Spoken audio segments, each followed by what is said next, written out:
তো দেখুন বন্ধুরা, ভিডিওটা না বানিয়ে পারলাম না আমি। তো তো এই শালা মির্জাফরের দল কি বলছে একবার শুনুন। ঠিক আছে, পুরোটা শুনুন আগে, তারপর আমি বলছি। ক্রিকেট ম্যাচে পাকিস্তানের কাছে যদি ভারত হেরে যায় তাহলে সোশ্যাল মিডিয়ায় কথা দিয়ে গেলাম আমি এই চুল টাকলা করে ফেলবো। আর পাকিস্তান যদি হেরে যায় আমি কথা দিলাম আমি নাড়া করে ফেলবো। তোদের চুল বেচে আমি তেল খোস খাবো।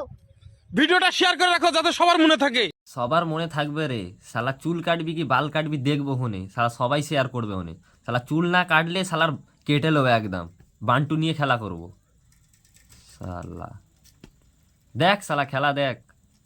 সবার আগে তোর বাপ কলি আছে দেখবি, শালা নেমো খারাম। দেখলেন তো, বলি তোরা কুত্তার মতন হারিস বারবার, ইন্ডিয়ার কাছে কুত্তার মতন হারিস, তবু তোদের মানে কি কমে নে, রব কমে নে? তোরা মানুষ না শালা, অমানুষ। তোদের তোদের যাই করি, ইন্ডিয়া যাই করে, যতই ডেভেলপড হয়, শালা তোদের গাঁড় জলে, শালা জলে বে শালা তোরা, তারা তোদের জলে, বুঝেছিস?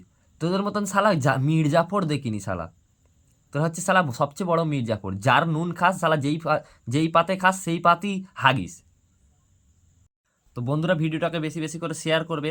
এইসব মির্জাফরের দল শালা নেমো খারামদের জন্যে, ঠিক আছে? সব আমাদের ইন্ডিয়ার সবাইকে শেয়ার করবে, জিনিসটা দেখাবে যে কত বড় শালা মির্জাফরের দল নুন খেয়ে শালা নেমো খারামি করে। শালা ভাতারের নুন খাস আর নাঙের গুন গাস, শালা চুদনি খোর।